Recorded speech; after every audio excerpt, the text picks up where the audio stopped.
अस्सलाम वालेकुम।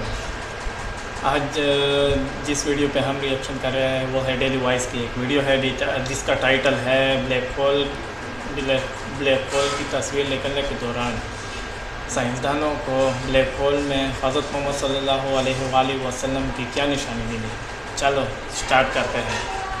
10 अप्रैल 2019 का दिन साइंसी तारीख का एक अहम तरीन दिन था, क्योंकि माहिरीन फल्कियात तवील अरसे से सहर ज़दा किए रखने वाले ब्लैक होल की पहली तस्वीर लेने में कामयाब हो गए। ये तस्वीर नासा के इवेंट होराइजन टेलीस्कोप की जानिब से जारी की गई है और नासा के साइंसदानों का दावा है कि अब तक दरियाफ्त किए जाने वाले ब्लैक होल्स में ये सबसे ज्यादा बड़े हुजम का है और हमसे तकरीबन 5 करोड़ 50 लाख लाइट ईयर्स के फासले पर वाक़ है। अगर इसे आसान लफ्जों में समझाना हो और कायनात की वुसअत का अंदाजा लगाना हो तो अगर हम लाइट की स्पीड से ट्रेवल करें तो हमें इस ब्लैक होल तक पहुंचने में 5 करोड़ 50 लाख साल लग जाएंगे। ख़वातीन हुज़रात, गुज़िश्ता माह इस सदी के मशहूर साइंटिस्ट स्टीफन हॉकिंग की वफात हुई। उनकी ब्लैक होल पर रिसर्च को खूब सराहा गया, लेकिन क्या आपको मालूम है कि ब्लैक होल दरअसल है क्या? साइंस की दुनिया में इन्हें कभी तो दूसरी कायनात में जाने का रास्ता कहा जाता है और कभी मौत का घड़ा। क्या ब्लैक होल वाकई स्याह है या फिर इस स्याह पर्दे के पीछे भी राजों की एक दुनिया आबाद है? लेकिन वॉइस डेली की हमारी आज की एपिसोड का मौजू सिर्फ और सिर्फ ब्लैक होल नहीं है, बल्कि हम आपको ये भी बताएंगे कि कुरान मजीद फुरकान हमीद की सूरह नज्म में ब्लैक होल्स और आप सल्लल्लाहु अलैहि वसल्लम के मेराज पर तशरीफ ले जाने का जिक्र किस तरह आया है और सूरह नज्म की आयात में जिस बेरी के दरख्त का जिक्र है वो दरअसल ब्लैक होल कैसे है और कैसे वो कायनात से जन्नतुल मावा की तरफ जाने का रास्ता हो सकता है। और इसके साथ साथ आपको बताएंगे कि कैसे मेराज शरीफ तो हमारे ईमान का हिस्सा है, लेकिन गैर मुस्लिम साइंटिस्ट भी ये मानते हैं कि ब्लैक होल से सफर करते हुए आप हो सकता है दूसरी कायनातों में निकल जाएं और अगर आपके पास कोई सुपर पावर्स हों तो आपकी वापसी इस कायनात में भी मुमकिन है। तमाम डिटेल रिसर्च आप तक पहुंचाएंगे, लेकिन आगे बढ़ने से पहले एक गुजारिश जरूर करनी है कि आप रेड बटन पर क्लिक करके और बेल आइकॉन को प्रेस करके वॉइस डेली के सब्सक्राइबर जरूर बनिए, ताकि ऐसी तारीखी, मालूमाती और इस्लामी वीडियोस आपको रोजाना की बुनियाद पर मिलती रहे। दोस्तों, वीडियो की शुरुआत में हमने आपको बताया कि इस सदी के मशहूर साइंसदान स्टीफन हॉकिंग की जब वफात हुई तो दुनिया भर के साइंसदानों ने उसे ट्रिब्यूट पेश करते हुए ये कहा कि ब्लैक होल्स पर स्टीफन हॉकिंग की रिसर्च हकीकत के करीब तरीन है। आमतौर पर यह गुमान किया जाता है कि ब्लैक होल के अंदर सिर्फ अंधेरा ही अंधेरा है और ये चूंकि शदीद कशिश शकल रखता है, ये हर चीज को अपने अंदर समो लेता है। चुनाचे साइंसदानों की अक्सरियत इसे मौत के गड़े से तशबीह देती है, लेकिन स्टीफन हॉकिंग का ख्याल ये है कि जब हम ब्लैक होल के अंदर झांक ही नहीं सकते, हमें मालूम ही नहीं है कि उसके अंदर क्या है, तो फिर कैसे कहा जा सकता है कि ब्लैक होल दरअसल मौत के घड़े हैं? बल्कि हम ये भी तो तसव्वुर रख सकते हैं कि ब्लैक होल दरअसल दूसरी कायनात में दाखिले के रास्ते हैं। इसी स्टीफन हॉकिंग का कहना था कि ब्लैक होल को दूसरी कायनात का दरवाजा कहा जा सकता है। अगर आप ब्लैक होल में दाखिल हो गए हैं तो घबराइए नहीं, आप दूसरी कायनात में दाखिल होने के लिए तैयार हो जाएं। ताहम आपके लिए ये नामुमकिन होगा कि आप वापस इस कायनात में आ जाएं, क्योंकि ब्लैक होल में कशिश शकल इतनी ज्यादा है, इसमें खींचने की इस कदर ताकत होती है कि वो पूरे सितारे निगल जाता है। हाँ, साइंसदानों का मानना यह है कि ब्लैक होल से वापस इस कायनात में आने के लिए आपको बेपनाह कुव्वत दरकार होगी जो उसकी कशिश शकल को डिफाई कर सके। अब इन साइंसदानों की तहकीक के मुताबिक अगर रसूल करीम सल्लल्लाहु अलैहि वसल्लम के सफरे मेराज से मुतल्लिक सूरह नज्म की आयात को सामने रखा जाए और नबी करीम सल्लल्लाहु अलैहि वसल्लम ने सफरे मेराज के हवाले से जिस जगह का जिक्र किया है उसकी निशानियों को सामने रखा जाए तो वो ब्लैक होल की तमाम तारीफों को पूरा करते हुए उसकी जानिब इशारा करती हैं और आप सल्लल्लाहु अलैहि वसल्लम का सफरे मेराज तमाम तर हकीकत मालूम होता है। इस बात को समझने के लिए हमें सबसे पहले सूरह नज्म की इब्तिदाई आयात का जायजा लेना होगा। सूरह नज्म की इन आयात का तर्जुमा आपके सामने पेश करते हैं। बिस्मिल्लाहिर्रहमानिर्रहीम। सितारे की कसम है जब वो डूबने लगे, तुम्हारा रफीक न गुमराह हुआ है और न बहका है, न वो अपनी ख्वाहिश से कुछ कहता है। ये तो वही है जो उस पर आती है, जो बड़े ताकतवर ने उसे सिखाया है, जो बड़ा जोरावर है। बस वो कायम हुआ असली सूरत में और वो आसमान के ऊंचे किनारे पर था, फिर नजदीक हुआ और भी करीब हुआ, फिर फासला 2 कमान के बराबर था या इससे भी कम। फिर उसने अल्लाह के बंदे में जो अलका किया, और जो कुछ अलका किया दिल ने झूठ नहीं कहा था जो देखा था। फिर जो कुछ उसने देखा तुम उसमें झगड़ते हो, और उसने उसको एक बार और भी देखा सिदरतुल मुंतहा के पास, जिसके पास जन्नतुल मावा है, जबकि उस सिदरा पर नूर ही नूर छा रहा था।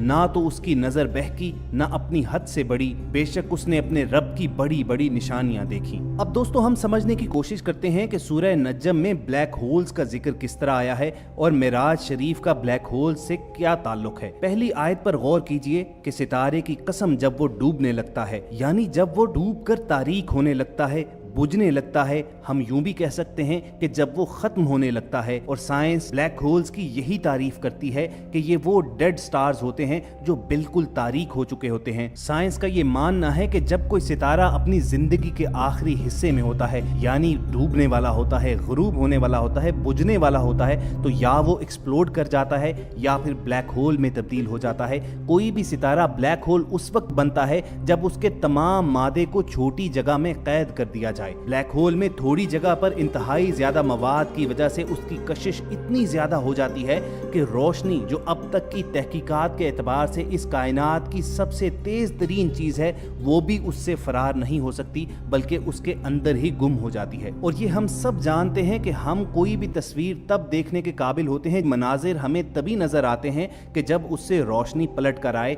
यही वजह है कि ब्लैक होल्स को इंसानी आंख से नहीं देखा जा सकता। और सूरह नज्म के मुफस्सिरीन और जदीद एस्ट्रोफिजिक्स के माहिरीन इस बात को तस्लीम करने पर मजबूर हैं कि नबी करीम सल्लल्लाहु अलैहि वसल्लम ने सफ़र मेराज के हवाले से जो निशानियां बयान फरमाई वो बिल्कुल दुरुस्त हैं, और कुरान 1400 साल कबल आज की साइंस से बहुत आगे था, और उसने जदीद खलाई तहकीक के दरवाजे 1400 साल कबल ही खोल डाले थे। साइंसदानों की तहकीक पर मबनी रिपोर्ट में कहा गया है कि खिला में मौजूद ब्लैक होल्स दरअसल दूसरी कायनात के दरवाजे हैं, और कुरान पाक ने इस जानिब 1400 साल कबल ही निशानदही फरमा दी थी। ये बिल्कुल एक बेरी के दरख्त के मुशाबे खला में कायम है, जिसका इब्तदाई हिस्सा इंतहाई बारीक यानी दरख्त के तने के मुशाबे होता है, और दरख्त के सर की तरह इसका सर बना होता है। ये खला का सबसे तारीक हिस्सा होता है, और कुरान ने इससे मुतल्लिक भी इशारा दिया था कि इसको आम आंख से नहीं देखा जा सकता। इस मकसद के लिए आप सूरह नज्म की आयत नंबर 16 की तरफ रजू कीजिए। साइंसदान इस बात को तहकीक के बाद तस्लीम करते हैं कि ब्लैक होल रोशनी के लिए एक कॉस्मिक मैग्नीफाइंग ग्लास की तरह होते हैं,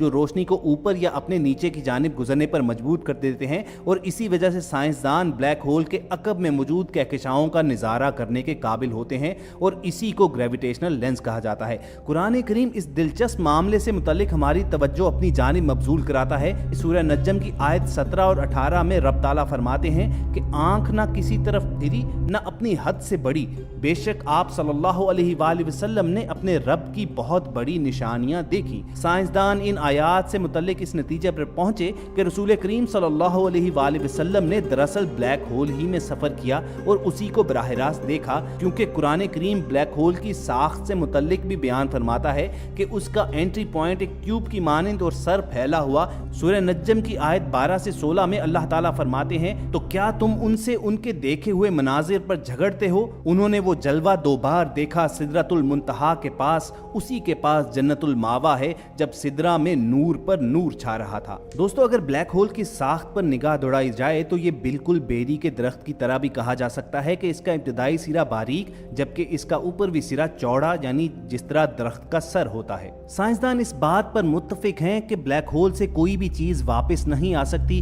कोई भी एनर्जी ब्लैक होल से लौट कर नहीं आ सकती। ब्लैक होल मुकम्मल तौर पर महदूद हैं, यानी इनसे वापसी मुमकिन ही नहीं है। इन तहकीकदानों की तहकीक को अगर मद्देनजर रखा जाए तो ये बात भी तस्वुर की जा सकती है कि ये दूसरी कायनात तक पहुंचने का जरिया भी हो सकते हैं। ब्रिटिश साइंटिस्ट स्टीफन हॉकिंग ने तहकीकदान जॉर्ज पोलेन, रोडोल्फ गम्बेनी और गैरेट हॉफ्ट के इस दावे को सपोर्ट किया है और बादशाह इस हवाले से अपनी थ्योरी पेश करते हुए कहा कि हो सकता है कि ब्लैक होल से बाहर निकलने का कोई रास्ता भी हो। उनका मशहूर ज़माना कौल है कि अगर आप ये महसूस करें कि आप ब्लैक होल में दाखिल हो गए हैं तो घबराइए नहीं और ना ही हिम्मत हारें, क्योंकि इससे बाहर निकलने का रास्ता मौजूद है। मुमकिना तौर पर दूसरी कायनात में पहुंचने का रास्ता मौजूद है, मगर आप शायद हमारी कायनात में फिर वापस नहीं आ सकते, हत्ता कि आपके पास बहुत ज़्यादा पावर मौजूद हो, जो ब्लैक होल की ग्रेविटी को डिफाई कर सके। तो ख़वातीन हज़रात, अल्लाह ताला से ज़्यादा बड़ी कुव्वत और ताकत और सुपर पावर कौन सी हो सकती है? उसके लिए क्या ये मुमकिन नहीं कि वो नबी अकरम सल्लल्लाहु अलैहि वसल्लम को अगर ब्लैक होल्स के रास्ते सफ़र करवाते हुए लेकर जा सकता है तो वापस इसी कायनात में आप सल्लल्लाहु अलैहि वसल्लम को इसी रास्ते से लाए। अगर हम रसूल करीम सल्लल्लाहु अलैहि वसल्लम के सफ़रे मेराज पर निगाह दौड़ाएं तो हम देखते हैं कि सूरह नज्म में कुरान करीम सितारों के टूटने की कसम खाता नजर आता है। रसूल करीम सल्लल्लाहु अलैहि वसल्लम सफ़र करते हैं और एक ऐसे हिस्से में पहुंचते हैं जिससे मुतल्लिक कुरान करीम में रब ताला उसे अपनी अजीम निशानियों में से एक करार देते हैं। एक ऐसा खला का हिस्सा जो खला के दीगर हिस्से की निस्बत ज़्यादा स्याह और अंधेरा है। ये अंधेरा उस ब्लैक होल जो कि बेरी के दरख्त की मानिंद है को अपने नीचे छुपाए हुए है और कोई भी इसे बराह रास्त नहीं देख सकता, ना कोई इसकी हद को छू सकता है और ना ही कोई इससे गुजर सकता है। इस सारी बहस के नतीजे में ये बात सामने आती है कि ये हिस्सा दूसरी कायनात तक पहुंचने का रास्ता है, जिससे ये बात साबित होती है कि माहिरीन फल्कियात और कुरान करीम इस नुक्ते पर मुत्तफिक हैं। कुरान खला के जिस पुरस्रार हिस्से की वजाहत करता है उसको हम ब्लैक होल कहते हैं। कुरान एक कदम आगे बढ़ते हुए ये जोर देता नजर आता है कि ये दरअसल जन्नत तक का रास्ता है जिससे गुजर कर नबी करीम सल्लल्लाहु अलैहि वसल्लम रब ताला तक पहुंचे। और साइंस चूंकि इस हद तक आगे नहीं बढ़ पाई इसलिए इसको फिल वक्त साबित करना जरा मुश्किल है, लेकिन अगर गुज़िश्ता वाक़यात और हालात को मद्देनजर रखा जाए तो ये बात सामने आती है कि ये सिर्फ वक्त की बात है। साइंस पहले ही कुरान में दिए गए मौजज़ात की साइंसी तहकीक के बाद उनकी तस्दीक कर चुकी है। तो ये भी मुमकिन है कि कल कलां को साइंस को कुरान की इसी बात पर ही आना पड़े। तो दोस्तों, ये था वॉइस डेली का आज का मालूमाती सेशन जिसमें हमने आपको ये इन्फॉर्म किया कि साइंसदानों ने ब्लैक होल की जो तस्वीर जारी की हैं उसके मुतालिक कुरान करीम में 1400 बरस कबल क्या आगाही आई थी, कुरान मजीद में बेरी के जिस दरख्त का जिक्र है वो ब्लैक होल किस तरह हो सकते हैं, और साइंस किस तरह मानती है कि ब्लैक होल ही दूसरी कायनात की तरफ जाने का रास्ता है। और ये पूरी थ्योरी रसूल अकरम सल्लल्लाहु अलैहि वसल्लम के मौजज़ाए मेराज को किस तरह साबित करती है। हमें पूरी उम्मीद है कि इस वीडियो से आपकी मालूमात में जरूर इजाफा होगा। इस वीडियो को लाइक और शेयर जरूर कीजिए ताकि ज्यादा से ज्यादा मुसलमान इससे फायदा उठा सकें। यहीं पर अब हमने आपको अलविदा कहना है, लेकिन जाने से कबल एक याद दहानी भी करवा दें कि अगर आपने हमारा चैनल अभी तक सब्सक्राइब नहीं किया हुआ तो उसके लिए सिर्फ आपको रेड बटन पर क्लिक करना है और बेल आइकॉन को प्रेस कर देना है ताकि आइंदा भी अपलोड होने वाली तमाम इंफॉर्मेटिव वीडियोस आपको मिलती रहें।